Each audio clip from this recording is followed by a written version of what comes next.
हमारे बीच में एक और मुख्य अतिथि के रूप में माननीय गगन यादव जी, जो युवा चेहराएं और समाजवादी पार्टी के सबसे बड़े कार्यकर्ता के रूप में कार्य कर रहे हैं। माननीय गगन यादव जी हमारे बीच में आ चुके हैं। इनका हमारी कमेटी और हम लोग बहुत बहुत सम्मान और इनका स्वागत अभिनंदन वंदन करेंगे।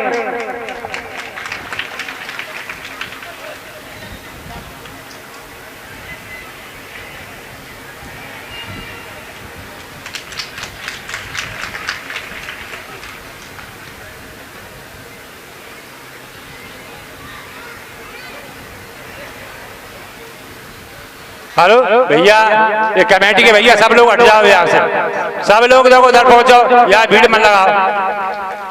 जो भी भैया लोग हैं ये इधर आ जाओ, इधर बैठो आराम से आगे सब लोग। आओ भैया, पहले विनय यादव जी आप आओ, दो शब्द जरूर कहो आगे यहाँ आए हो तो।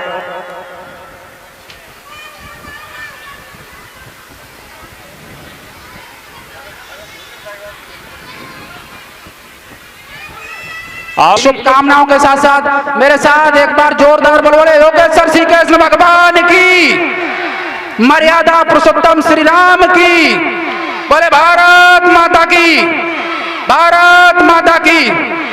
और अब में जिन्होंने अपनी कर्तव्य निष्ठा से, अपने पुरुषार्थ से, अपने तपोबल से, अपने मस्तिष्क के ज्ञान से, हृदय की निष्ठा से पूरे भारत देश के आतताइयों को, अहिंसक प्रवृत्तियों को जिन्होंने मात दी है और हमेशा से गरीब, शोषित और तबके वंचित लोगों के लिए एक आवाज बनकर के खड़े रहते हैं, ऐसे हजारों युवाओं के प्रेरणा स्रोत भारत की सरजमी के एक ऐसे पुरोधा जिन्होंने योग श्री कृष्ण भगवान की परंपरा को वैश्विक पटल पर गौरव दिलाया है, ऐसे आदरणीय गगन भैया जी को मैं आमंत्रित करता हूं आप लोगों की जोरदार करतंदनी के साथ। बहुत बहुत धन्यवाद, बहुत बहुत आभार, थैंक यू।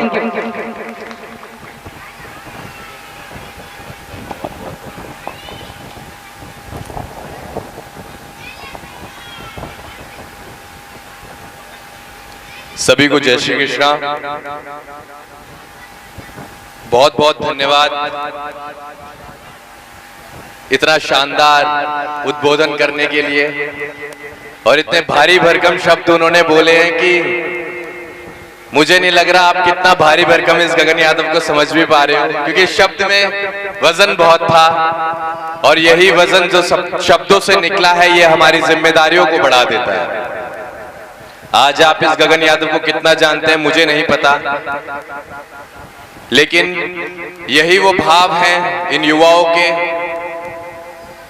जो हम आप लोगों के बीच से लेकर जाते हैं, अपनी माताओं से, बहनों से हम आशीर्वाद लेकर जाते हैं और आप लोगों की ही लड़ाइयों को लड़ने के लिए हम अपने घरों से बाहर निकलते हैं। सबसे पहले मैं धन्यवाद कहना चाहूंगा शास्त्री जी का कि आपने इतना अच्छा समा बांध रखा है, हमने आपकी आवाज सुनी और हम मां सरस्वती से ये कामना करेंगे कि आपके कंठों में ऐसे सरस्वती मां विराजमान रहे और आपकी वाणी से जो भी निकले वो इनके दिलों तक जाने का काम करे और इनकी आंखों का खोलने का काम करे। बहरहाल जितने भारी शब्द बोले गए थे उनको लेकर मैं सिर्फ इतना ही कहना चाहूंगा कि जुल्म के साए में लब खोलेगा कौन। अच्छा, अपन लोग ना क्रांतिकारी हैं थोड़ा सा, तो ज्यादा क्या कहते हैं आस्था वाली बातें कर नहीं पाते हैं, हालांकि दिल में कृष्ण जी हैं, लेकिन हमें बांसुरी से ज्यादा चक्र दिख रहा होता है। तो जुल्म के साए में लब खोलेगा कौन, जुल्म के साए में लब खोलेगा कौन, हम भी चुप रहे तो फिर बोलेगा कौन।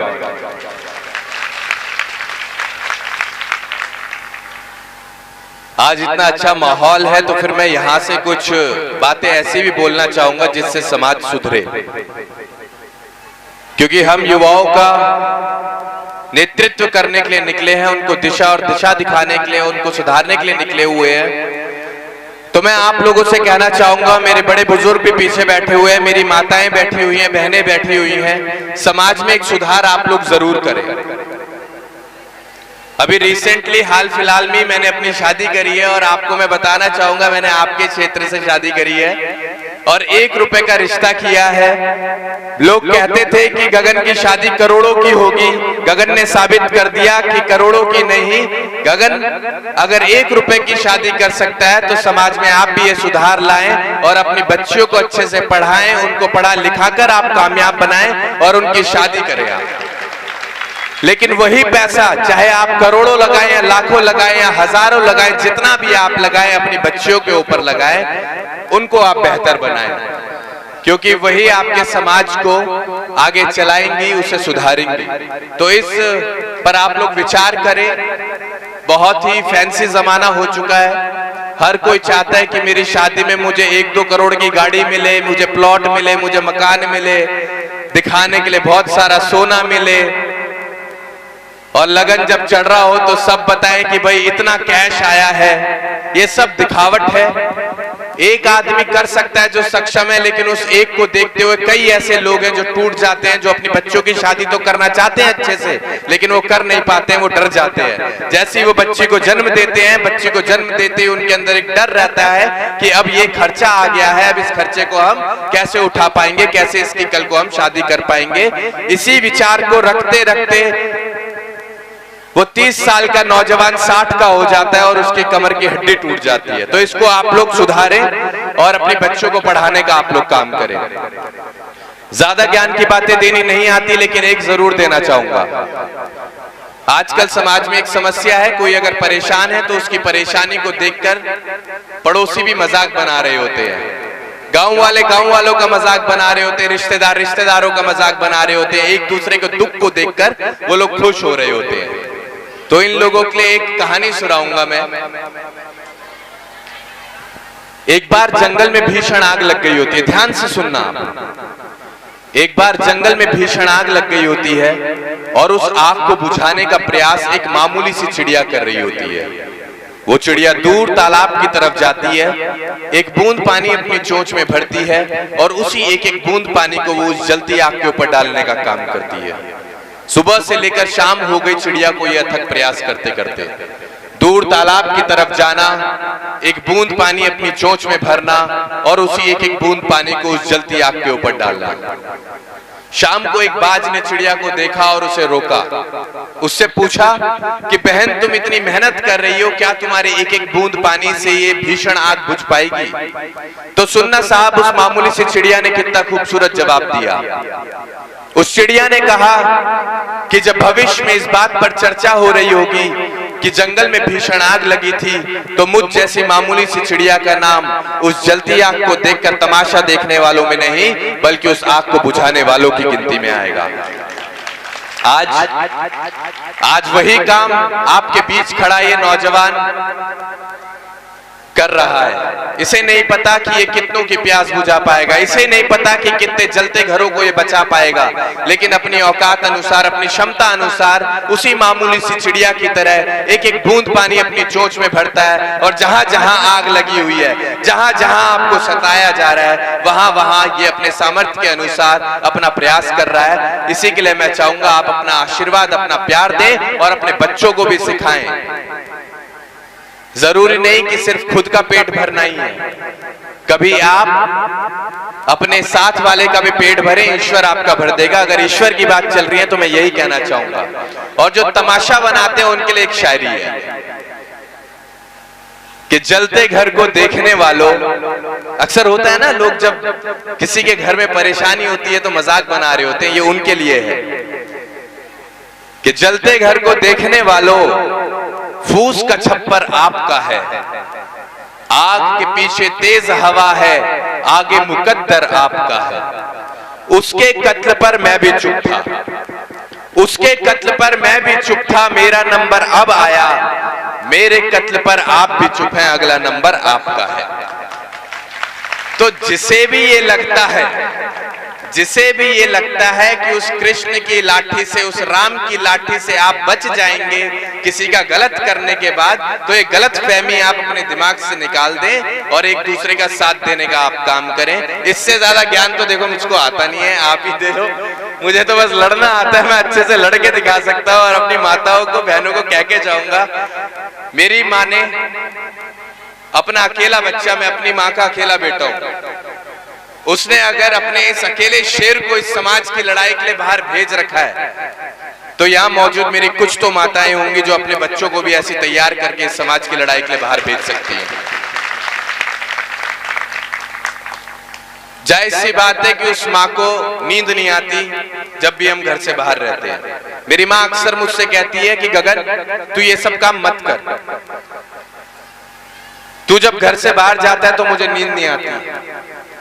किसी के 10 भी होंगे ना, तो एक उससे दूर होगा तो उस माँ को सब्र नहीं आता, मेरा तो एक ही है, यही अगर चले गया तो मेरा कुछ बचेगा ही नहीं। तो सोचो कितनी हिम्मत करके उस माँ ने मुझे अगर इस समाज की लड़ाई के लिए भेज रखा है, तो उस भाव को मुझे ऐसा लगता है, माफी चाहूंगा, वो पीछे की पंक्ति उस दर्द को नहीं समझ पाएगी, लेकिन ये आगे की जो पंक्ति है ये इस दर्द को जरूर समझ पाएगी। क्योंकि उस माँ ने, मेरी माँ अक्सर कहती कि कोई तो रखता होगा 9 महीने कोख में, तू तो पूरे 10 महीने में पैदा हुआ था। मैंने कहा 1 महीने का फालतू कर्ज चुका के जाएंगे माँ तेरा, देखिए समाज तेरे को इतने लाल दूंगा तैयार करके, उस 1 महीने का कर्ज ऐसा चुका के जाऊंगा कि इस देश का प्रत्येक युवा, प्रत्येक बच्चा, प्रत्येक बेटा तुझे एक दिन माँ कहेगा। इसी के साथ आप सभी लोगों को जय श्री कृष्णा।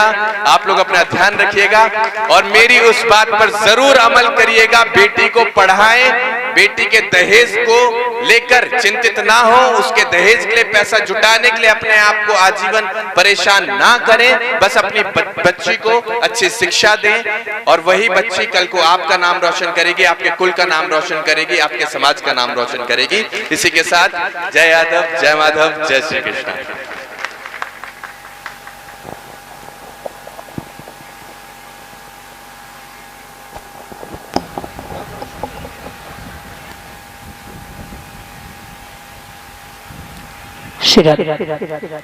एक बार जोरदार तालियों से गगन भैया जी का स्वागत सम्मान, बहुत बहुत धन्यवाद। बड़े अच्छे शब्द बोले हैं, एक एक शब्द ऐसा है कि अगर आपने जहन में उतार लिया होगा तो समाज में भी सुधार आएगा, बेटों में भी सुधार आएगा। जो दहेज के पीछे 1000 बेटियों की हत्या हो रही है, ये हत्याएं से बेटियां भी बच जाएंगी। मैं हमेशा कहा करती हूँ कि बच्चे को पैसों का लालच नहीं, बल्कि पढ़ा लिखा करके ऐसा काबिल बना दो, न दहेज देने की आवश्यकता पड़े, न दहेज लेने की आवश्यकता पड़े।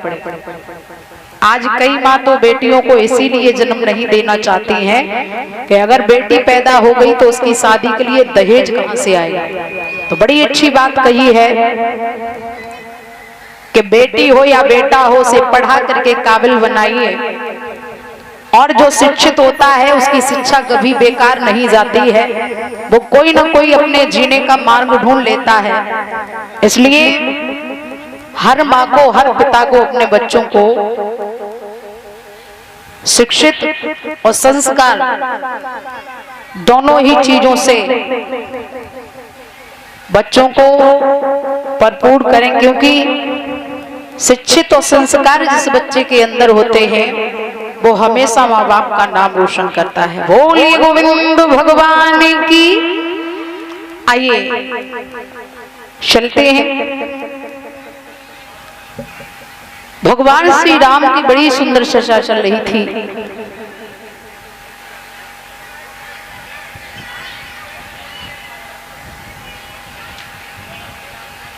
श्री हरि विष्णु के पास में नारद जी पहुंच जाते हैं। भगवान समझ गए इन्हें अपने ऊपर घमंड है और कहते हैं महाराज